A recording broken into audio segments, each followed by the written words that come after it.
This is gonna be cool.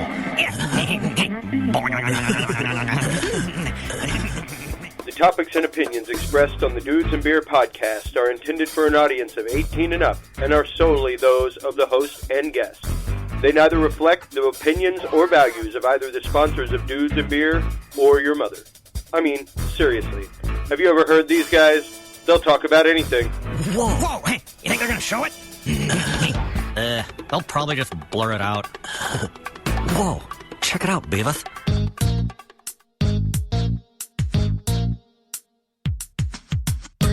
Grab your beverages and turn up your interweb. Solving the world's problems 12 ounces at a time. It's Dudes and Beer.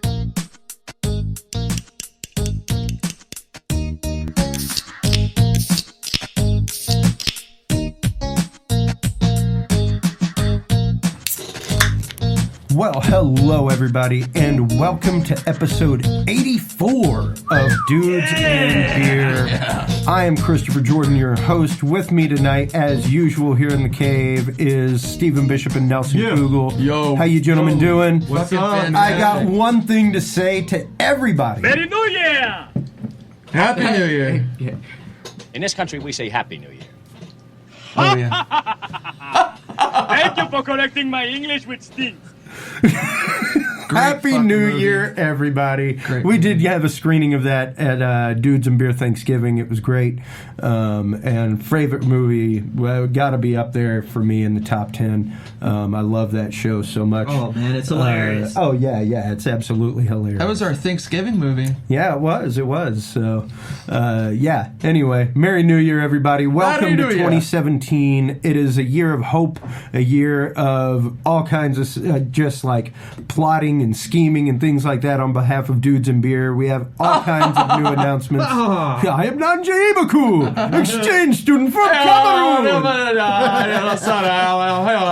Oh, beef jerky time. Speaking of beef jerky time, when we get back from this message from our sponsor, we're going to start out the episode with a nice beer tasting. We've got three brand new beers on the table that none of us have ever had. And then we're going to get into the new NDAA for 2017 that was just passed that apparently allows the federal government to start making propaganda. So we'll break into that whenever we get back from this message from our sponsor. Hey, he don't even have his license, Lisa. Crazy drunk driver. Hey everybody, Chris Jordan, host of the Dudes and Beer podcast here. Has this ever happened to you? Tired of looking in your rearview mirror after a couple of drinks with friends or worrying about no-refusal weekends and DUI stops? Are you planning a night on the town and want an easy, safe way to get around while still having fun? Well, Fare is the ride service for you. Simply download the easy-to-use and free Fare app from the Google Play Store or iTunes Marketplace and use promo code DUDES10 every time you ride with Fare to save 10% off your ride. Have a Fare driver you liked riding with? You can not only give them a review and tip, but you can add them to your preferred drivers list on your Fare app and request them every time you ride with Fare. You can schedule rides with Fare to pick you up immediately or as far as 30 minutes to 7 days in advance, eliminating the need for last-minute calls and allowing you to pre-schedule pickups in locations other than your home city. Perfect for those traveling for business or for fun. So don't forget to stop on by and download that free Fare app and use the coupon code DUDES10 every time you ride with Fare to get 10% off your ride. That's right, don't forget the coupon code is DUDES10. So be like Dudes and Beer, everybody. Party safe, use Fare, and drink responsibly. And we are back. Yeah, well, let's break into these beers. We've already cracked one over let's here. do that. Nelson actually brought a Sierra Nevada that we've never seen called Otra Vez, Ocho Vegas. which means, again, in Spanish, just dole it out in thirds, man. Let's Yeah. just finish a beer as we Doler. sit here and chat about it. It's Doler. This one, apparently, from what Nelson was saying, has got a little grapefruity action You to it. clumsy. I am. It's definitely got a nice fruity nose to it. It does. Nice It's got fruity- like a fruity smell kind of to it, right? Good head to it, too. yeah, nice I see foamy. a frosty in there. Yeah, let's check it out real Let's quick. check Here we this go. out. Oh yeah, that does hit kind of. Very tangy right off the bat. Yeah, and I'm almost going to say rindy off the front end. Something It's- on a fruit end. And I think what it really is the effervescence of the bubbles. It's the thickness of the bubbles kind of coat your tongue Right. a little bit and kind of mute some of the flavor because the back end of it is really nice. Right.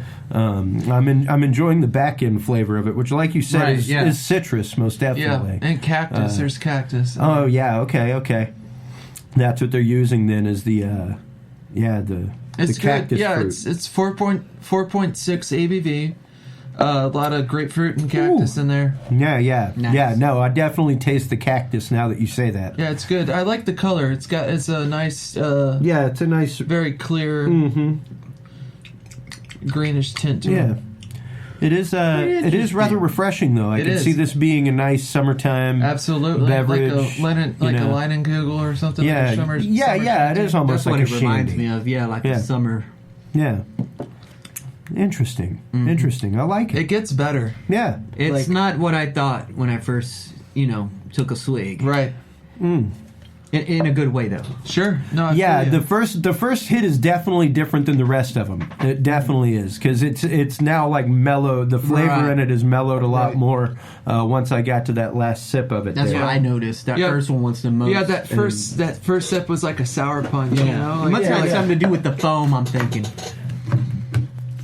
So get a little water here. Hold on, let me finish Kinda this. Kind of. Cleanse our palates and the glasses. Just swash that around. the Make sure to swasher. get all that beer goodness out Got of a there. swisher swasher. That's actually, I mean, after that's good. I really am liking that. Yeah, I'm not much of like that. it's grapefruit different sourness Well, to it's it. different than the Shiner prickly pear, which I'm Right, a fan of. right. Because, like I said, I love prickly pear. I grew Yes. up that was a treat. My dad used to go down to South Texas a lot for business. grew up and with he'd always prickly bring pears? me- well, he would bring me prickly pear fruit, and Make some stuff like good that. jam out of that Yeah, I shit. loved prickly pear, and whenever it was one of those things as a kid going out to the lake house and stuff. I was telling my wife this weekend, it was as we were talking about learning to drive, and I was like, I don't know. I was ready to drive by the time I was 16 because I'd been driving a go-kart since the time I was 8. It was just a really big go-kart with an actual seat belt. Right, Things there you worked go. the same. It was an automatic, so I didn't have to know how to shift gears. Nice. I pushed the gas and it went. That's how it. the go-kart worked. Never hit the clutch while shifting gears. But yeah, whenever I was out and about and just running around, I'd tear around Waterwood property all the time, man, just for miles, unattended 9-year-old on a Damn. fucking go-kart, and literally this Hell on thing, wheels. This thing, it was hell on wheels. It rode about a hand distance above the ground, so you were about 4.5 inches off the ground. And it was an open bench seat. It was an old Sears model. And it was Damn. literally just a wire frame, no sides, with a bench seat with no seat belts. Dude, you must have been popular. And by in the school. time I got a hold of it, by the time I was driving it and stuff, the brake had kind of given out. So really, you were better off just putting your foot on the tire, Oh shit. letting off the gas and literally just putting your foot on the tire Oh, to slow dude. it down. Oh shit. You went through shoes real quick.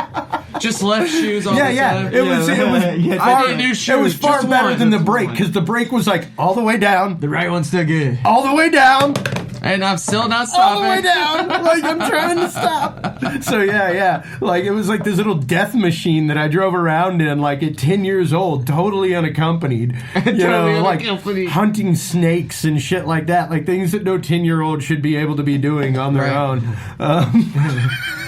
And How many so rattles this snake has? I ate a lot of wild prickly pear and stuff like that as snacks. Hell yeah. Things like that. What we're about to try here. That can is so I know beautiful. this can is dope. I like And the can. I gotta hand it to him. St. Arnold, hometown brewer for me. I'm from the Houston area. I love their stuff. My band used to play the St. Arnold Brewery every Saturday, back in their original location. And he is actually the patron saint of brewers. Yes. St. Arnold is. We are actually having their new Art Car IPA, which is a actual interesting Houston name because we have an art car parade every year. Smells great. whenever St. Arnold first came around years ago, I don't know if they still do it or not, but Homeboy had a contest, and he drove this car in the art car parade every year. He had one, and it was literally, if you've ever had St. Arnold Summer Pills, their tie-dyed label. Right. It was that tie-dye job on a Bentley.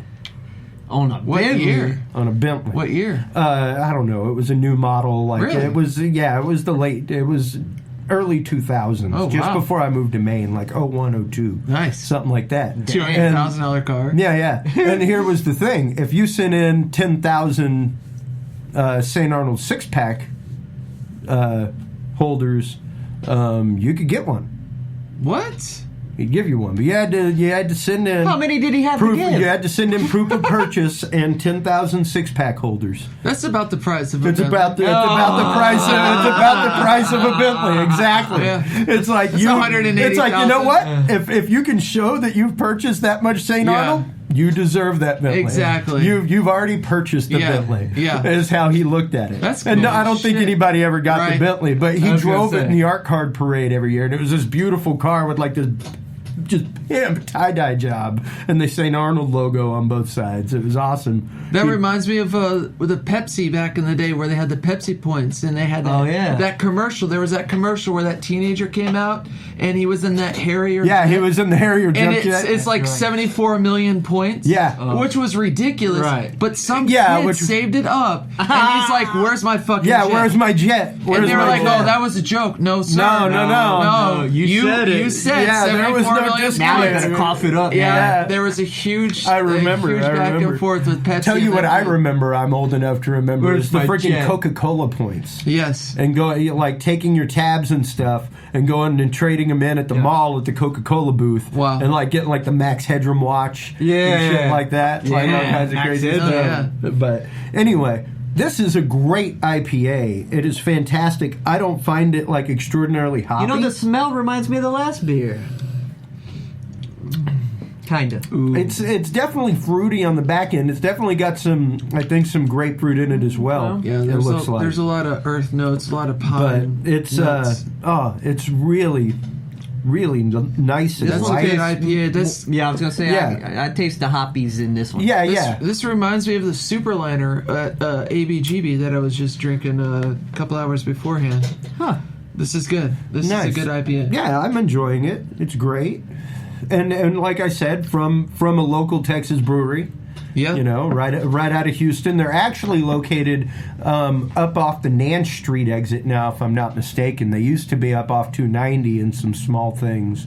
And yeah, we played the brewery tour every Saturday. That was literally when I was like first running live rock and roll sound and Nice. stuff like that. Nice. Like, you know, my buddy Alan was in the band. I posted the other day about my mini disc player and how I got it hooked up to start remastering some of my music. And some of the stuff I ran across was actual board recordings of that band playing the St. Arnold Brewery Dope, back in the man. day. It was a pretty sweet Grateful Dead band, man. We did some good. They did some good stuff. I was supposed to bring my That's dope. mini disc player. I want to spin that David Bowie album again. Oh, dude. That Right? sounds so dope. I have two mini disc player. One is my original one because Yeah. I use that thing for Shelf unit? Huh? Shelf unit No, or portable. portables? Portable. Yeah, I have my original one, and I have the. So that thing lasted me for 4 years, and Yeah. then it got broken. And Yeah, they the were new one that I delicate have- little things. You had to be careful with them. Well, for what's sure. funny is the one that I have still to this day was from 02, Mm-hmm. and that thing works like a beast. Sony. Yeah, man, they make a quality product. Yeah, they and do. even to this day, like, just the other day, I was playing some stuff, and my wife was like, "Who is this?" And then she heard him like, "All right, how you doing, Ale House?" Like, right there on the wall. And she was like, "Oh, my God, this is a live recording that you did?" I was like, "Yeah." And I told her, I was like, literally, like, before I got a CD recorder, I brought that thing all the time to practice my live recording and get my live recording techniques down, and so that I could start selling live recordings to the bands. And yeah, man, I carried that thing like I had my brother ship it to me, Nice. and I carried that thing in a suitcase, like up and down the hill every night, so that I could like listen to my mixes and stuff like that. And there were some shows that I kept, like Nigel Hall, who's now touring with Lettuce, stuff like cool. that. Model Airplane, that was a Sunday night band that I worked with regularly every Sunday night, and they, I guess members of them are now part of Motet, who are touring nationally. Wow. So it's great to like go back and listen to all these old recordings that I had on minidisc. Yeah. Right. It was a really, really great format. It Yeah. should have stuck around for a lot longer than it did. But it was poorly marketed. It came out at a point where people didn't even have CDs yet. Right. Like not everybody had a CD player, and Right. CD players weren't mandatory in a computer yet. Right. No. So it was like one more format that people thought was being shoved down their throat, when really when it came for like... No, that's just a bass. Yeah, I know. That's crazy. It's crazy. Some dope ass bass. Well, that kind of reminds me of the Neo Geo Pocket. Like, Yeah. that was released just after the Game Boy Pocket, but it was already 16-bit color, and Game Yeah. Boy Pocket was still 8-bit black I was and gonna white. say it was more bit. Right, Yeah. and so they were way more advanced, but they released it at the wrong time, but their marketing Yeah. was real shitty. Well, and- SNK, they were owned by Sega, and so when SNK tried to release to the US market, it just wasn't there. It was crazy in Japan and Korea. Oh yeah, no, I mean, minidiscs were huge in Europe and stuff like that. Right. It was such a far future concept Yeah. at the time that, it was like, how do you even deal with that? Right. Like, I used it all the time as a musician because I could, in my studio, record 4 or 5 different mix downs of something. Right. Of an album, and have like 5 different mix downs of each track, listen to them in my car, and then in my car literally go up, take 3 of track 1, that can go, Yeah. and I could delete it. Yeah. Yeah. And then later on, once I had like all 5 tracks for the album, I could be like, number 1 needs to be number 3. Whoop, whoop. Right. And switch it, and then just hit finalize. Yeah. And then eject it and slide that little window over, and you Yeah. couldn't change it. It It was great. It was beautiful. I came across a couple mini discs. I still have them. I'll bring them here.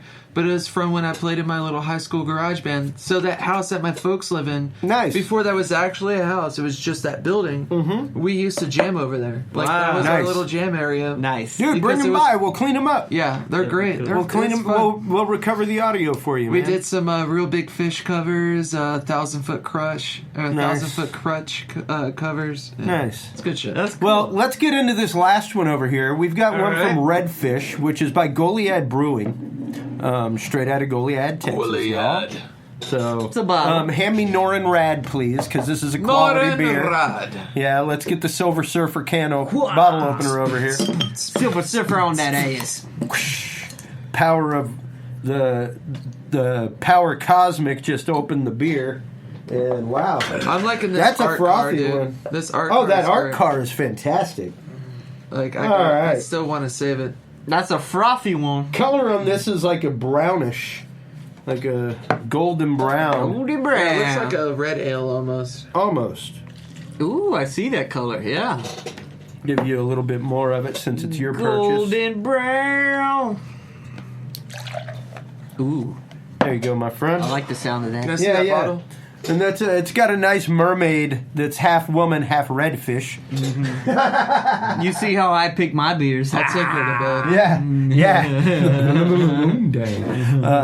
If it's got a woman on it, I want to He's try it. gonna try it at least. He's gonna try it. Mama tried, folks. Yeah. Mama tried. So That yeah, was a let's give decent this one a little taste and see what it's all about.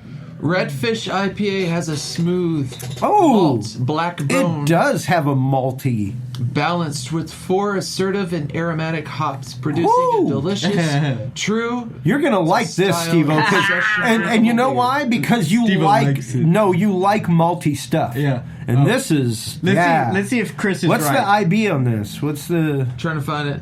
There is. Let's no see idea. how well Chris knows me in beer. Let's Yeah, see. there's no Yeah. IB rating. No, you're gonna like this, bro.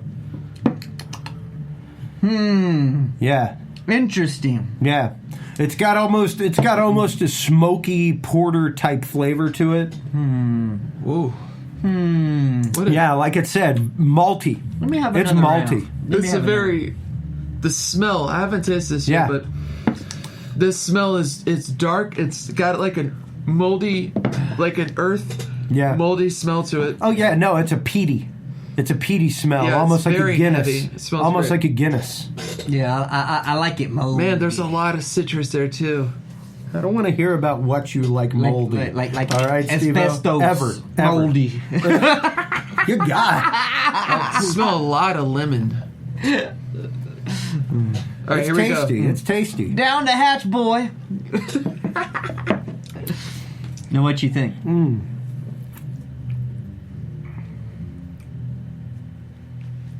Got us a little doom rock in the background. A little doomy.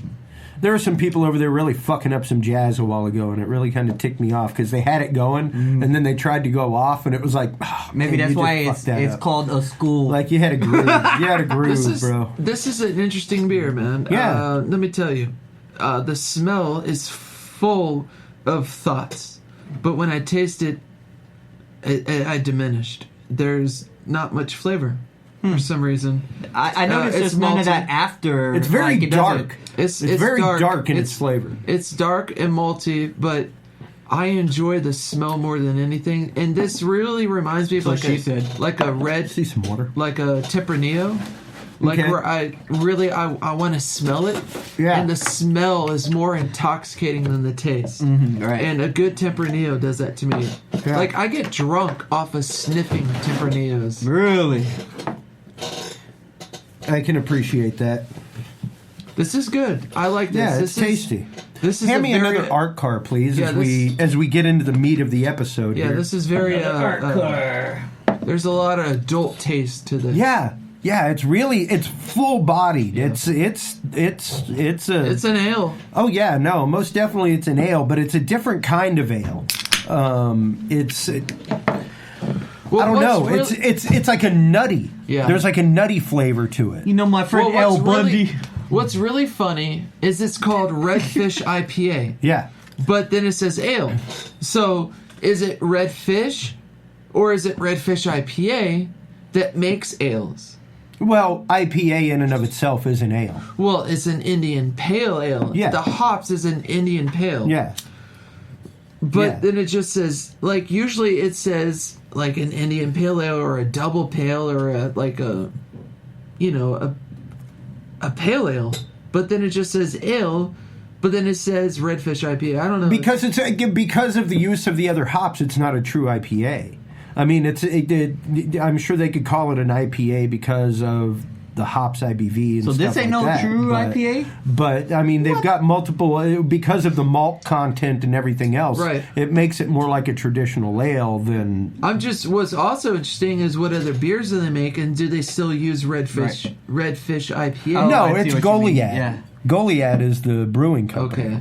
So Goliad this is a Brewing. Redfish IPA. Yeah. Yeah. And it says ale. Yeah. All right. You know, just so you understand, not everybody understands what IPA means. Yeah. So it's going to let people know, like, ale, lager, Right.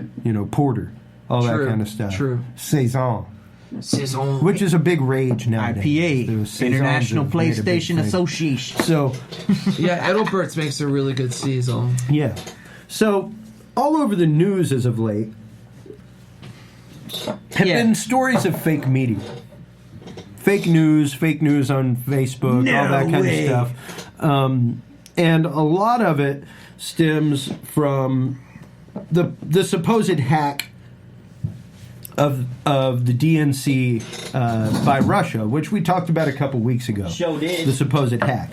Which, I mean, it just came out in another report. They're getting ready to release it from Hannity. I've got it right here. And before we get into this, actually, congratulations to Jeremiah Rouse. Yes. And Quality of Mercury. Big applause for Quality Yes. of Mercury. Nice. Because it actually won Sleeping Bag Studios' Best New Sound of 2016. Nice. And it is an amazing album. The vinyl is absolutely gorgeous. Go check it out. Quality of Mercury. Transmission is the name of the album. Who's this asshole down here on your friends? I don't know. He kind of looks like you.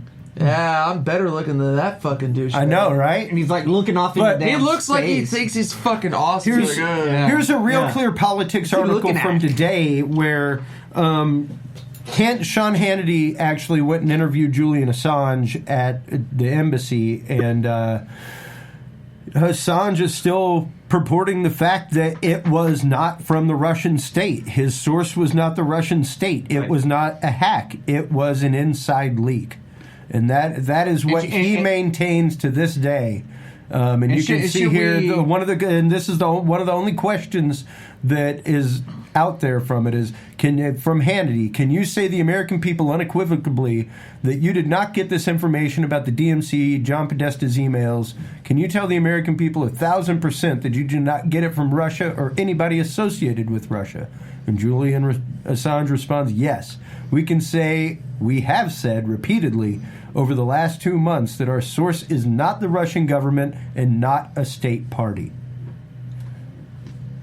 And you know, it's interesting. And I think maybe we should iterate to the listeners that the reason why we're referring back to this Julian Assange thing is because it was a leak and he put it out there. It wasn't a hack. That's right. It wasn't what the media's been putting out there. Well, and that's just it. And it's very careful wording, and it's just like we were saying about saying Russia with a capital R was responsible for this. That's dangerous. That's dangerous talk and rhetoric to be espousing, because you can be doing some dangerous shit and causing international instances. Now, Ben Swan, one of my favorite reporters out there, you guys know. I do his reports on here all the time. Beautiful. He actually put out a report today regarding that.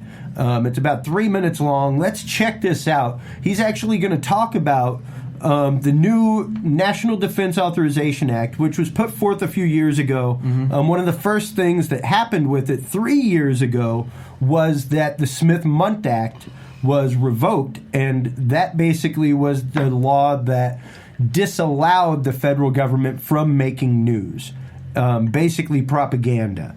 And in this new writing of the NDAA that just passed, there is a subpart that's in there that actually comes up with an office to counteract quote-unquote propaganda from foreign governments, entities, and parties.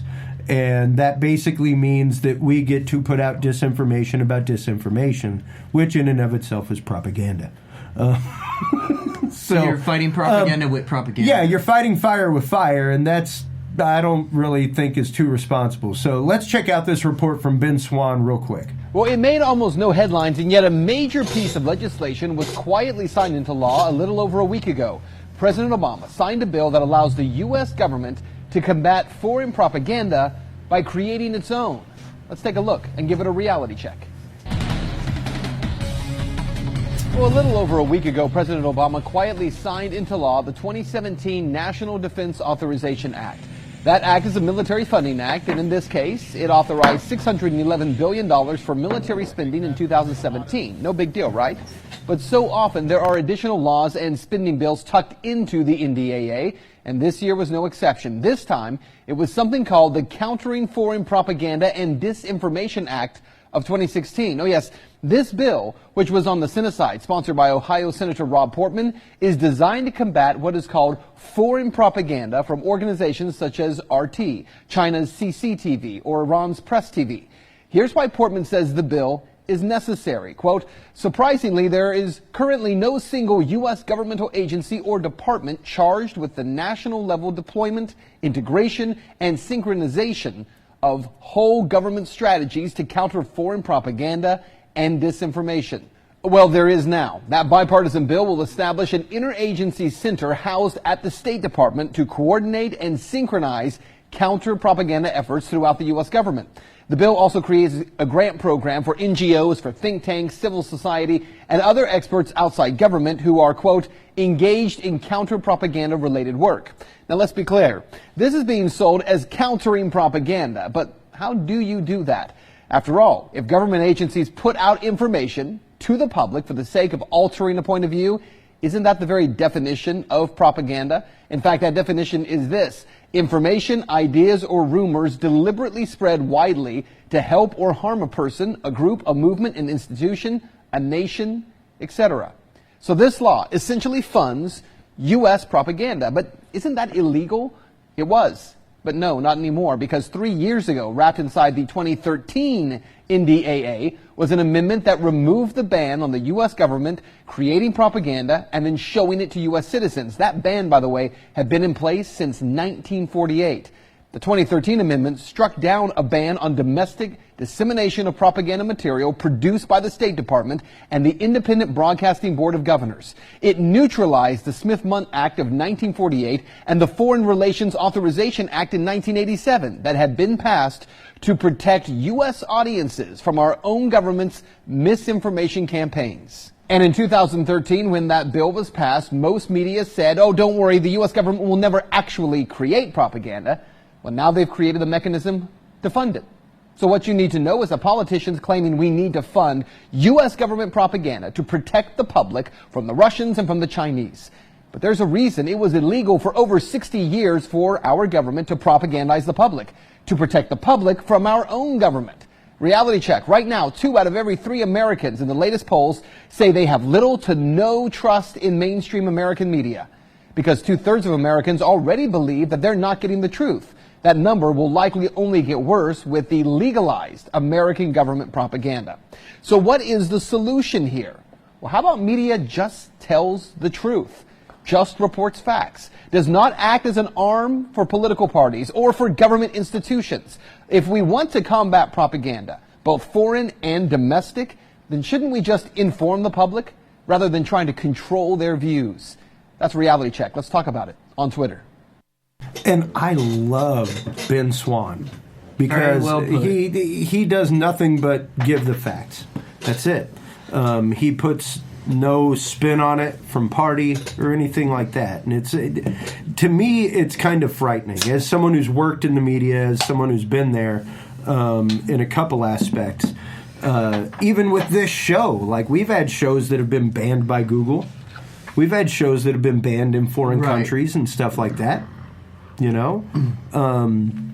And Ben was actually taking to Facebook about how one of his videos, the one about Aleppo that we were showing a couple weeks ago, that it's actually being blocked from being shared on Facebook, where he actually shows the fact that, you know, you want to know why we haven't stepped into Aleppo? Well, it's because we actually backed both freedom fighter groups that are there fighting, and both freedom fighter groups are attached to Al-Qaeda and ISIS. And we're actively funding Al-Qaeda and ISIS by doing that. And to actually show that is, you can't do that. With this whole election that happened this last year, we saw a lot of this going on. And we saw a lot of fake news stories, things like that. We saw a lot of skewed statistics on a lot of stuff. How much do you guys, let's just take a poll here, what percentage do you trust the mainstream media, Nelson? I mean, I know you don't watch a lot of TV, you know. What's mainstream? Mainstream Fox News, media, CBS, anything, I guess. Any regular broadcast TV, be it CNN, yes, MSNBC, what have you. Anybody that takes government funding, Is it the even absolute newsprint media, you know, where it was shown where like the Wall Street Journal was publishing 2 different slants on the same article. You know, well, it's not that I don't. It's not that they don't bring truth to the table. Like, I mean, they are talking about valid points, but to where they get into the specifics and what actually is going on, I feel like a lot of them don't cover it because, you know, they're only on TV for so long. That's why I don't get my news from TV. Yeah. I read it. Yeah. Absolutely. I'm with you. But yet again, when I read, you know, I don't just read 3 or 4 sources. Yeah. You know, do you use RT as a source? What's RT? RT is Reuters. Or not Reuters. It's a Russian television. Russian television. No. I usually get my news from Market Watch. Okay. Bloomberg. All right. Economist, the Al Jazeera Network, BBC World. Those are usually my sources that I go to. All right, and it's interesting that you mentioned Al Jazeera, because that would definitely be one under this that they would be blocking. So, I mean, they will literally be able to, like, block your access to Al Jazeera. Sure. How do you feel about that? How's that make you feel that might be an actual possibility? To take that away from you. Take what away? Take away the news source of Al Jazeera. Which, Completely? Completely, yeah. Yeah, for you not to be able to access. That's what this law can perhaps do. Yeah. This is basically the first step to what I see as a dangerous path to getting rid of alternative media. The thing is, though, is with the internet, they can't really get rid of everything. I mean, they can absolutely block and filter what comes into a country. Yeah, but they're not going to do that. No, that's what they're saying. That's what they're saying this law can do. So, which is already and been passed. They're also saying that our country can now make propaganda against what they're saying. So you're telling me that they're going to be news. able to block news from Al Jazeera before we can watch movies that haven't been released? Yes. A few months ago, RT was blocked in Great Britain or London. Yeah. Their accounts were frozen. It's very easily done. I still feel that's wrong. I feel that's never going to be able to happen. Okay. I mean, if they did completely block Al Jazeera, I would still be able to get it. I could still find it. You could still go to the dark net and find it. You could still absolutely ways. Access it and stuff like that. Right. Sure, but I mean, to say that they wouldn't block it, right? I don't know. To make that more difficult for you to find, Steve-O, what do you think? Well, let's go into what you think here, Steve-O. To what percentage do you trust the mainstream media, and what sources do you read and use? Well, honestly, I watch a lot of CNN and stuff like that. Yep. Not to say I believe it. Actually, I believe probably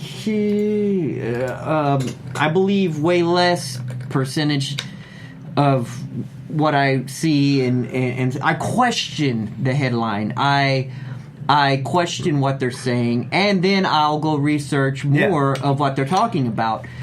So the alternative stuff that I do find and stuff like that, regardless if it's RT, if I go to something and I find something different or something, and maybe they have a more points on that or something, or more facts on it and stuff like that, I think that should be my own opinion and my own decision to have that opportunity to be able to sort these things out and to go and have these sources, rather than maybe one day, according to the NDAA, a possibility of RT and CCTV and stuff like that not being on my choices of list of news programs. You know, I don't think that's right. So then you're limiting me at that point on just your news and your headlines and your slant, and and I think that's wrong. I mean, let me think for myself rather than you thinking for me. Well, and quite honestly, they already put forth the fact that they could throttle traffic to and from websites depending on what they wanted whenever they put out the Net Neutrality Act. Whenever they passed that, they could assure the fact that websites didn't get traffic if they were getting too much traffic, if something was skewed one way or the other. So that in and of itself is a means of control of knowledge. I mean, I've got my Feedly app open here in the background, so you guys can see my news sources. And I think really it'll be within months, I think, since the passing of this law, I'll see RT disappear from my list of satellite network We'll see. channels. We'll see. I mean, I've got mine up, and I've got my alternative news, which is Another Day in the Empire. Kurt Nimmo, one of my favorite reporters in America right now, he really lays down some great facts in an alternative point of view. Drudge Report. I get a lot of feeds from Drudge Report. Right now, Drudge Report is up. It's showing Charles Manson has been hospitalized, as well as a man confesses to castrating lover, wanted to fry penis and eat it. So that's the kind of news that you get. Like, you literally, on Drudge Report, you get feeds from all over the place. All over the place. But down here in my regular news, you can see ABC, BBC, CNN, Fox, CBS, MSNBC, NBC, Politico, Reuters, Boston Globe, Guardian, Time, U.S. News, USA Today, Wall Street Journal, Yahoo News. I've got a paranormal feed too for stuff. But for science, I've got like a crazy amount too. Right. So I am a news hound. I keep up with this stuff. And to me, nothing has rung more true about this than a quote that came out from Denzel Washington a couple weeks ago, and I posted it to the Dudes and Beer Facebook group. I also posted it onto my personal page because I thought it was important that a lot of people hear it. Denzel Washington was actually the target of a fake news story where they were saying that he had changed his vote from Hillary to Trump and stuff like that. Right. But let's hear what Denzel had to say And that about, was a headline, about which this. was not true. Let's see what Denzel had to say about this situation and about the whole situation with news in America to begin with. There's been a lot of buzz about this fake news. You were the subject of a fake news story. Oh yeah, what they say? I was running for president. No, No, I voted. No, what they say? You switched your support. I switched. From Hillary to Yeah. Trump. What do you make of all the fake news and it affects If you don't read the newspaper, you're uninformed. If you do read it, you're misinformed. So what do you do? That's the great question. What is the long-term effect of too much information? One of the effects is the need to be first, not even to be true anymore. So what a responsibility you all have to tell the truth, not just to be first, but to tell the truth. We live in a society now where it's just first. Who cares? Get it out there. We don't care who it hurts. We don't care who we destroy. We don't care if it's true. Just say it, sell it. Anything you practice, you'll get good at, including BS. You told me last night. Okay. But you heard me? And I think that really sums up a lot. That's something that that's a hardline point of this podcast is the fact that media spins things. You know, one good example I can think of recently that that I can say to something like that pertains to this is remember the Ohio State University recently, the guy with the vehicle that ran through a crowd. Sure. Okay, when it first happened, it was breaking news, and I was right there to capture it while I had the TV on, and so it was reported as a shooter. Yeah. And that was not correct. Yeah. And it kept going shooter, and all over the... Well, and one of them that came out this last week was actually where Vermont Utility had apparently been hacked by the Russians. And there was Russian malware found on their server and stuff like that. And no, it came out from the National Security Agency that no, the Russian government did not hack it. And there's a perfect example of what Denzel's talking about, where instead of waiting for all the sources to come in, instead of waiting for all the investigation to be done, the media goes out, chases a headline instead of doing a story, instead of actually reporting, which a reporter, like a good reporter, Ben Swan, releases a report like that a week. Because it's got to be properly researched. You've got to have your sources right. You've got to make sure that all your sources are valid. You've got to make sure that this stuff is there before you start espousing it as truth. And a prime example of that, I don't know if you guys have watched it or not, but Making a Murderer. I think I've seen those, yeah. I've said for years, I don't like cameras in courtrooms. I think it skews things. I think it skews a reality. I think that the way that the news even reports crime and puts people's images up and stuff like that while trial is still going on colors the public and removes people's actual right and it's to your a fair choice of trial. wording, too, that they use. Absolutely. Absolutely. And it's because they're chasing a headline. It's because they're trying to be first on something. They're trying to have a hot topic. Go ahead, Nelson. I get people trying to get ahead and getting on a hot topic. Sure. And hell, we do the same thing. Yeah. And they're reporting what's going on. But what I feel like is the issue is that small 8% of Americans that listen to that assume that what they're reporting is the truth or is the final outcome or the final draw. And what people need to understand is you need to listen to what they're saying and you need to develop the situation in your mind of what they're saying. That's right. Is this the full story or is this what's going on right now? Yeah. So you have to think for yourself. Right, and I feel like the false evidence that we're having this huge issue with right now is that people aren't researching, or they're stupid, or they're lazy, to where what they're hearing they think is the actual story. Right. Take Pizzagate, for example. Right. Yes. Yes. Reddit. Thank you. Good. Yeah. Thank good you. example. You had a group of people, and specifically an individual who went there with a gun, right, an AR-15. Yep. Who thought that this pizza place where these normal people, high school girls, high school boys, worked as a part-time job. This guy came in thinking they were holding a sex ring for underage children down in the basement. Now, right. and it's because the whole story wasn't there. That's it. And the media did. They didn't say that, but they didn't perceive it either, that it was a full story. That's it. All it was is what they had saw, it was, and what they were making assumptions on. But the media never said anything beyond that. But it went past that to someone else. And it's where you take the media and then the other individual and then they run with it. Yeah. Yeah. I'm not blaming the media. I'm not.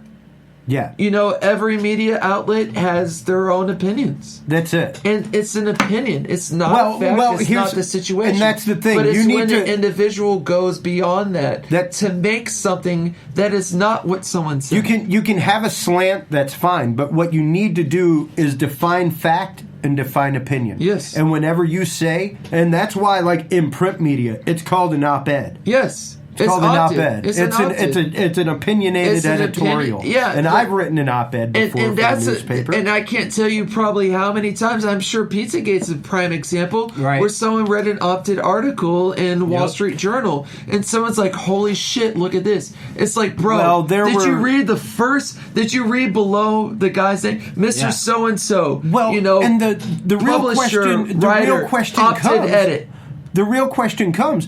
How do we hold those news sources responsible for that? How do we? Because we have to.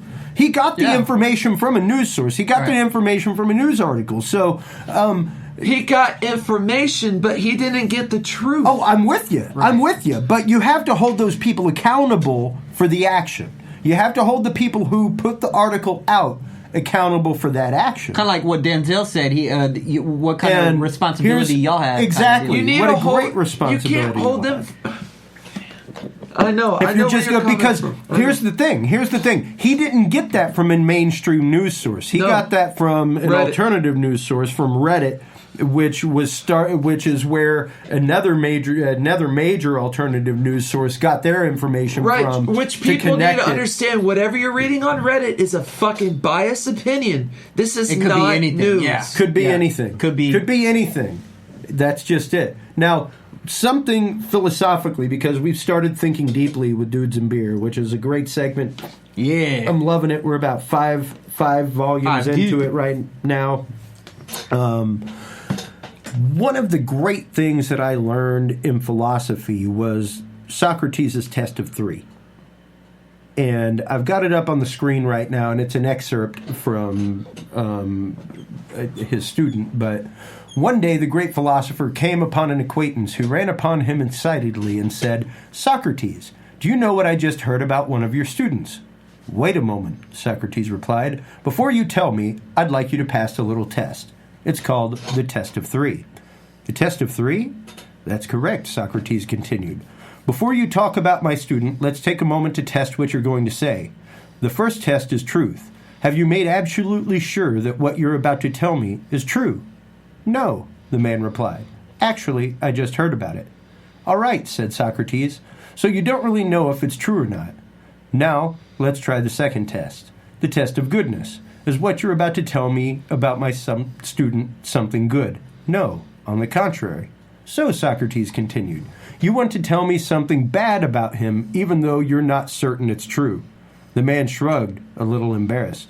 Socrates continued, "You may still pass, though, because there is the third test, the filter of usefulness. Is what you're about to tell me about my student going to be useful to me? No, not really, the man replied. Well, concluded Socrates, if what you want to tell me is neither true nor good or even useful, why tell it at all? The man was defeated and said no more.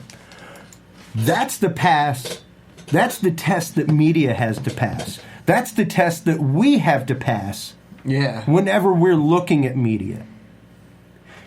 Is what they're saying true? Right. Is what they're saying good about this person? Is what they're saying carrying an agenda? And that is what will tell you if it's news or not. Well, because I mean, news. Yeah, but right there when the second test, good. I mean, it doesn't have to be good, but is it useful? True. But is it useful? Yeah, and is it true? You can still pass. You can still pass the first and third test. It can still be true. It can still be useful. Doesn't matter if it's good or not. True. Yeah. So as long as two of those three are met, as long as one of those three are met. The power of the media is immense, and I mean, you can get to the minds of the masses, Therefore, that's why it's such a great responsibility, I feel, that it doesn't matter if you're alternative or mainstream. That's it. That it's the power that you have because you're reaching so many minds out there. Well, and that's why I ask, how do you hold them accountable? How do you hold them accountable? Those people that do spread, because the stuff from Pizzagate came out in the leaks from the DNC. That's what came out from John Podesta's emails, stuff like that. Right.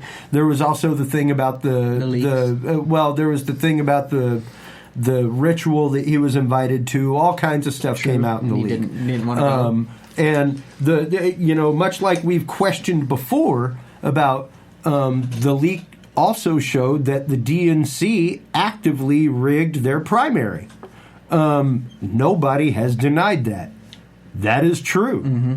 The content that actually came out in the leaks. Yeah, like the actual... How did the DNC rig? They actively skewed things more toward Hillary Clinton than to Bernie Sanders. They did Bernie wrong. They gave Hillary Clinton more publicity, everything else. Yeah, because there was more supporters for Hillary.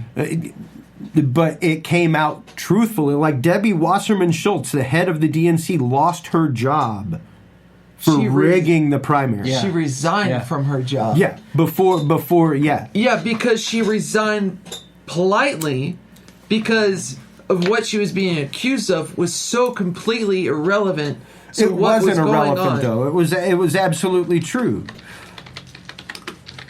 And that came out in a leak, and that was one of the first leaks that came out from WikiLeaks, and that was emails that were between Debbie Wasserman Schultz and the Hillary Clinton camp about how they had to crush the opposition and stuff like that, and how they had to make him seem like a crazy old coot that nobody needed to listen to. And whenever you're saying that and you're the head of the DNC, you are actively trying to sway an election. That's just fact. Nobody's denied that fact. Nobody's said that didn't happen. That's not a fact. It's not a fact that was rigged. It's a fact that there was more supporters for Hillary than Sanders, so that's why they publicized Hillary. Huffington Post. Debbie Wasserman Schultz and the DNC favored Hillary Clinton over Bernie Sanders. You're not supposed to favor anybody as the DNC. Yeah, but that's a headline, Chris. I mean, that's a headline. I mean,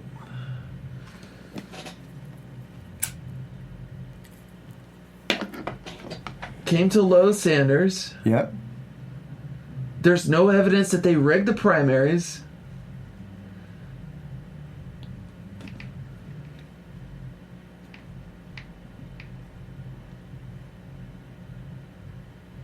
Extremely careless and negligent with classified intelligence with the DNC officials, is what the FBI said.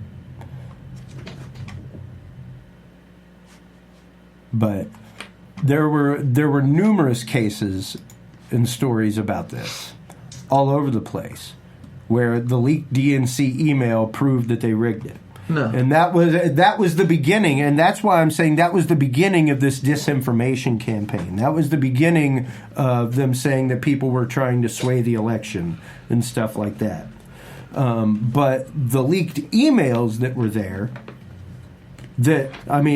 apparently they're real emails, otherwise they wouldn't be trying to get WikiLeaks for emails that they got from somebody, showed that they did that. So, and that's where the question comes in. What is the real story? Are we investigating that real story? It's been put out there. Nobody's denied it. Why has nobody denied it? Why has nobody investigated that? If that's who put that story out there though? That's the question. Is it a real story?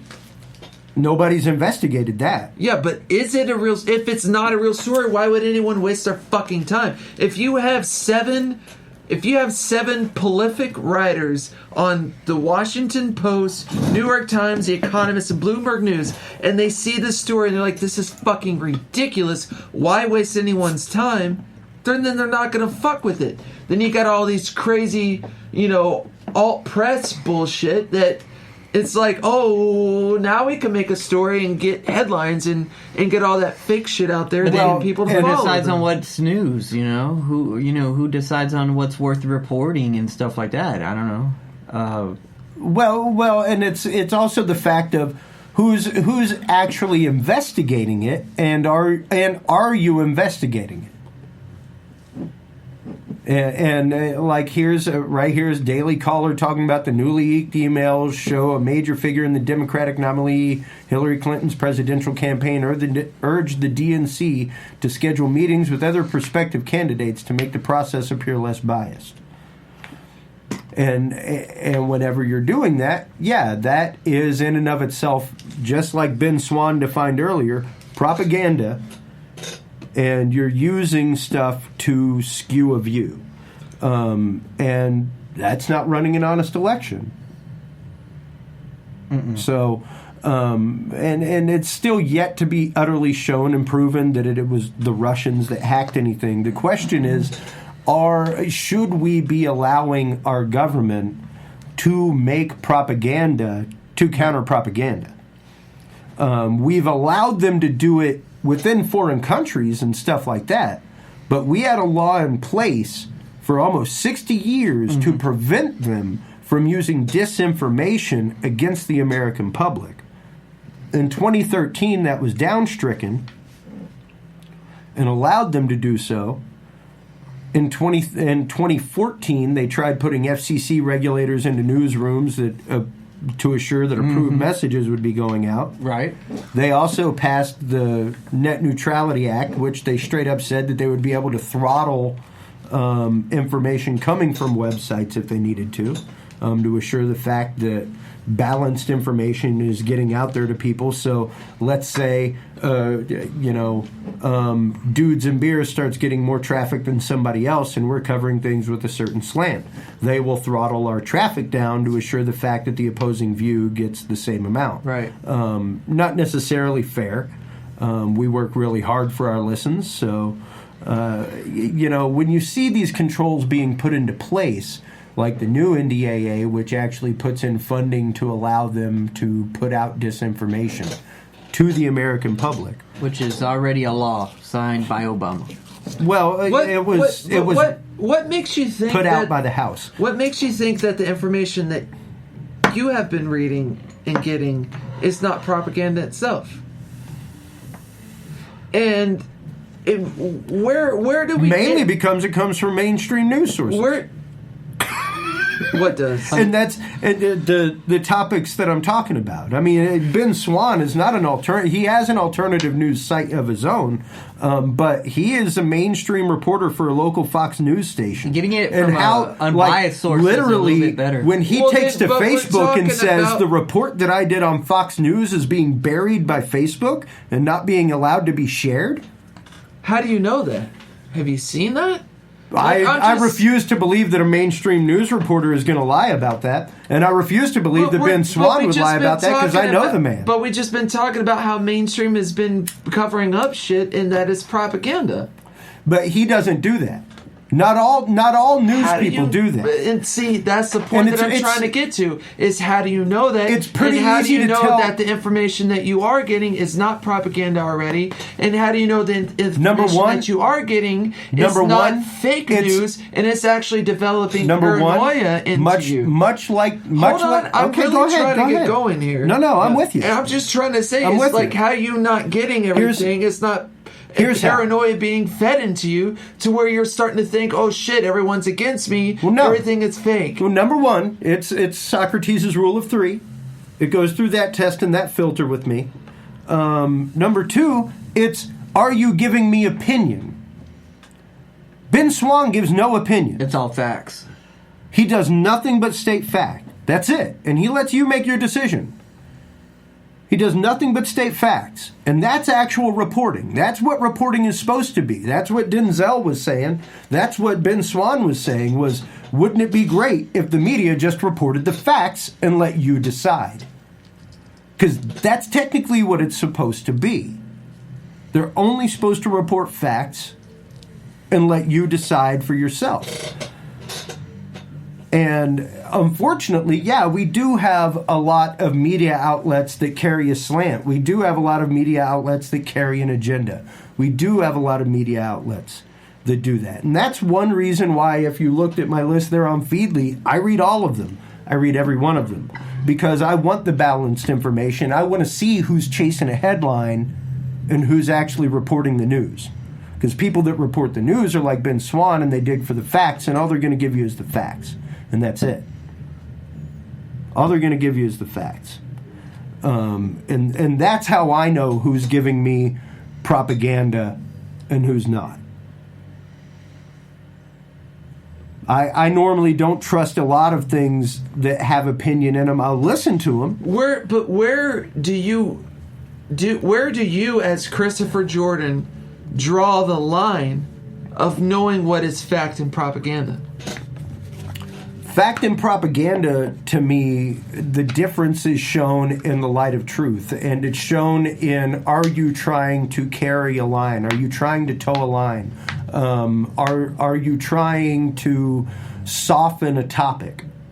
And it's very easy to tell when someone's trying to soften a topic. A prime example is, like I was saying earlier, about the article in the Wall Street Journal that was printed with both sides, covering both the liberal side and the conservative side of Trump's visit to Mexico, and they were both released in Texas to different markets on the same day.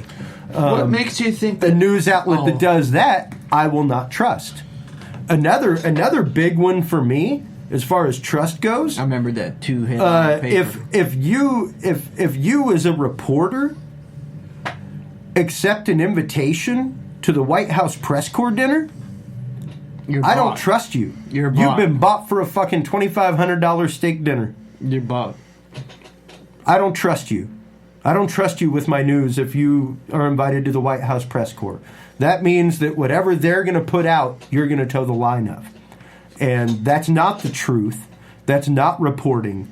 Reporting is doing what Woodward and Bernstein did and risking jail to expose the fact that the Republican National Party had gone out and bugged the Democratic National Convention. Shit like that. When was that? That was in Nixon. That's why Nixon fucking resigned, the Watergate scandal. So that was what, 1976, 74? So we're in 2017 now. Yeah, and the problem is now, since then, back then whenever you watched broadcast news, you didn't have commercials.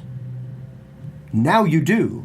Mm-hmm. Which means now you have sponsors, which means you ain't towing a line that those sponsors don't tow. Which means you ain't covering a story that those sponsors don't want you to cover. If those sponsors give money to... It's just like it was shown that 60% of news anchors across the country gave money to Hillary Clinton's campaign. Right. If you're the one writing the news and putting the news out, and you're a news director, and the news directors gave money to Hillary Clinton's campaign, the question comes to bear, are you slanting the news toward that? Right. And there have been numerous reporters over the last few years that have left their positions because they've been told to slant the news, because they've been told to halt stories that are telling the truth. And they're like, that's not reporting. That's not what I signed on for. I signed on to report and to report the news, and that means I investigate shit. And if what I find isn't good and happy, that's okay, because that's what it's about. The news doesn't have to be good and happy. The news could be fucking horrifying. Yep. The fact is, we need to investigate whether or not that horrifying news is real. And that's where I stand on it. And anything that is going to allow the government to make news, I firmly agree with the Smith-Mudd Act that was passed in 1948, where the federal government should not be allowed to put propaganda out into the populace of the American people. That's not what it's about. One example, I mean, I think I've already said, but I can put out there to prove that the mainstream media right now skews it the way they want to, is that it's a fact the contents of this came from Julian Assange. Well, through WikiLeaks. Yes, and Julian Assange has held the whole time that it was not from a Russian entity. It was not from the Russian government. But it's reported as Russian hacks. It was from hacks. a leak. It was from a leak. And that's still yet to be proven. Like I said, Sean Hannity did a full interview with him at the embassy, and I can't wait to watch the interview and actually see what he said. But he has held the entire time that what they had and the information like they if got. Julian wouldn't have released the contents that he released, we might not even have this going on right now. But how do you know Julian Assange knows all of this? How do you trust this guy so much to have all of this fucking knowledge that you want this dude to be the fucking prestige of information? Why do you believe Julian so much, Steve-O? Here's the question. No, hold on 1 second. Go ahead. Why do you believe him so much? It's not the fact that I believe him. It's that he opened himself up and other people believe him, that they dump knowledge to him.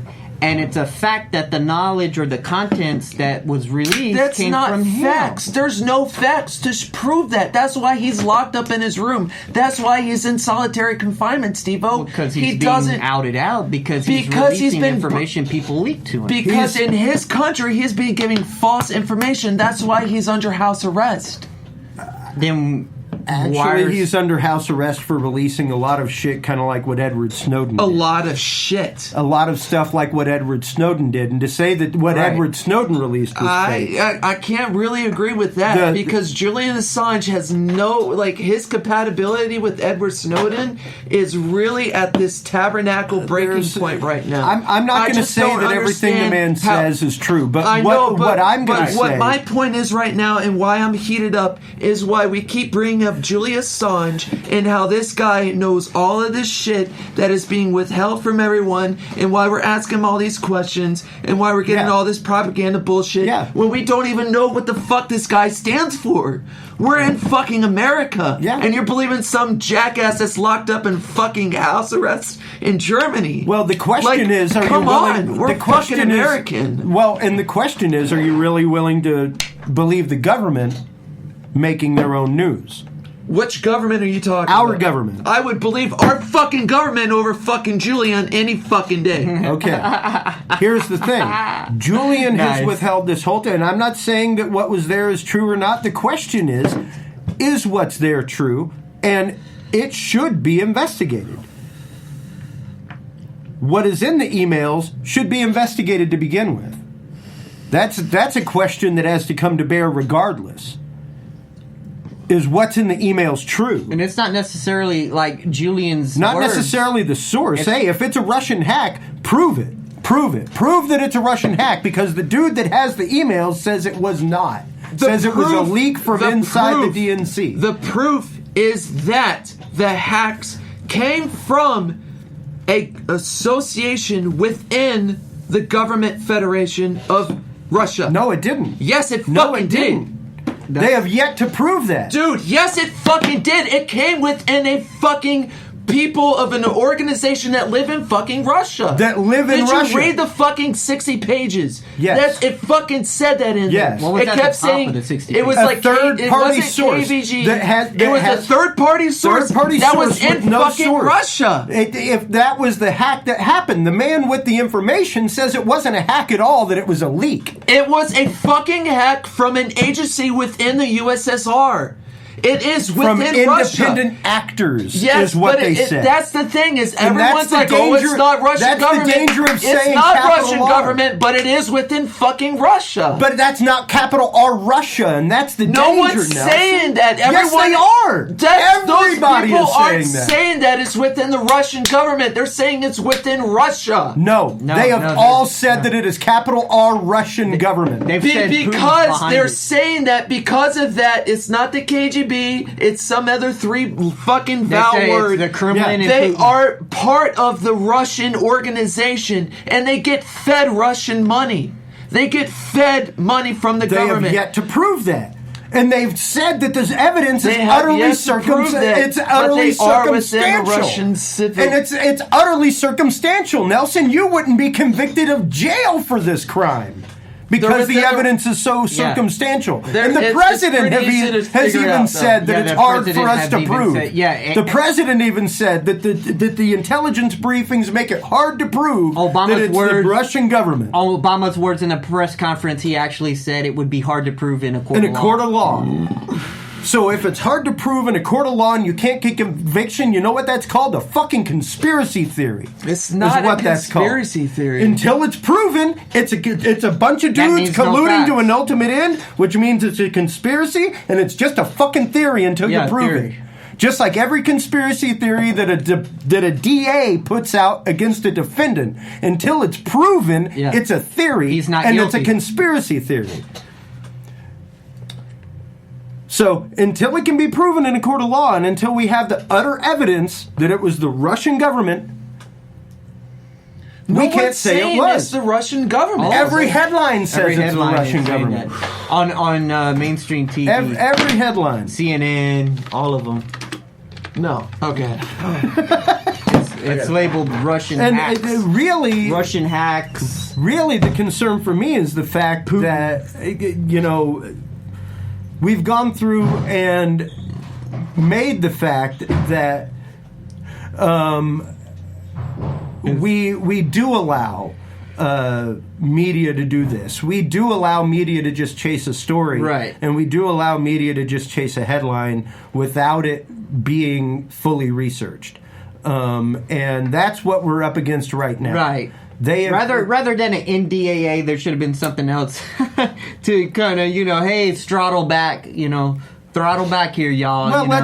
let's get a full investigation done before we start passing y'all this out. have a big responsibility, and throttle back on you're just jumping to conclusions and throwing headlines that can influence a lot of people's minds. Yeah. That you don't really have facts on yet. Which is what you're claiming the Russian government did to begin with. Exactly. Was hacking things and releasing only certain things to sway the election. Right. And that's just it. That's exactly what the DNC was accused of doing, which has not been denied in the emails. So much like Ben Swan said a couple weeks ago, it's not a question of where the emails came from. It's really a question of whether or not the emails are true. Right. And I tend to agree with that. Let's find out whether or not the emails are true. Yeah. And then we can figure out the source of the emails. Right. Let's track these IP addresses of these emails, make sure that they're factual, make sure that they're real. Right. And when that happens, then we can find out if it was a Russian hack or if it was a leak. I think really saying if they're real or not or facts or not, I think their actions speak for that. Being as upset as they are and calling them hacks and wanting to lash out against, making these false allegations. We don't know Russia. if they're false. We don't know if they're false or yet. Right. And that's what Nelson was saying. We don't know, and that's exactly what Nelson was saying. We don't, But to be upset about something as this instead of just totally denying it's what I'm getting at. Instead of just totally like... Well, the question is, let's investigate. Totally fake. And, like I said, Ben Swan put forth the question a few weeks ago. Let's find out if what's in the emails is real. Right. Let's find out if what they supposedly hacked is actually fact. Because if what they hacked is actually fact, then the DNC is guilty of exactly what they're accusing Russia of. And to say that Russia was influencing an election by releasing information from the DNC and not from the RNC, how is that any different than what the government's planning on doing with what they're putting out right now with the NDAA and being able to finance propaganda? And that's the question that I leave things with is, should we be chasing the headlines? Should we be looking for that first? Or should we be heavily investigating this stuff before we allow media to put it out? Don't act on first impulse. Well, and that's just it. Like right now, it's yet to be shown by anything more than cursory evidence. And to say otherwise is dangerous. I mean, how many times in your life have you heard something that you wanted to say, like, what, so did, what, or, and then you want to act, and then you, oh, okay. Yeah. And believe me, I want to know if Russia hacked stuff. Absolutely. If they hacked the DNC, how did they hack the DNC? DNC, you need to fix your computer systems. It came out a couple weeks ago. We covered it. Reince Priebus from the RNC said, we were not hacked. Right. We weren't hacked. This article claims that it was hacked by both sides, that the Russians hacked both sides and only released DNC stuff, but they never hacked us, and the FBI has assured us that they never hacked us. Right. So those questions still remain. The question is, are we investigating this, or are we knee-jerk reacting, passing laws attached to the NDAA that allow us to combat things? And was it a long-term plan from 4 years ago when they struck down the Smith-Mundt Act and allowed propaganda to begin with, and then tried putting that in, and then now have added this to the NDAA where the government can now make news that counters propaganda that's basically disinformation to go to the American public. And to say that a foreign news source doesn't get news right, that to me is dangerous. That to me, no information, good or bad, should be stifled, no matter what point of view. I don't think that should be the opinion and upon the viewer and listener to decide on what they want to watch, see, and make a judgment from. I think and I really couldn't have put it any better than that, Steve-O, because that's absolute truth, man. It is utterly our decision upon things as to what we do, and it's what we put upon it that makes the difference. So we need to educate ourselves. We need to make sure that we listen to numerous news sources and take care of things. Thanks so much for tuning in. Until next time, folks, if you can't be good, be good at it.